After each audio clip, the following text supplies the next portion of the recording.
AY multi-character reset slider value.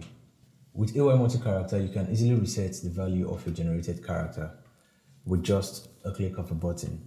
So all you need to do is come down to utilities and then under updates slash reset, click on the reset to default. So when you reset to default, it resets the values of your character back to the default value, and then you have the default AY multi-character female.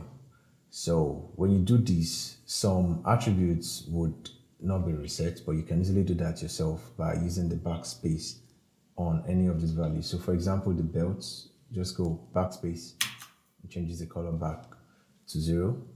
Then you can backspace, backspace, and all this. The reset button doesn't control the top part. If it is turned on, then it's on, and if it is off, then it's off.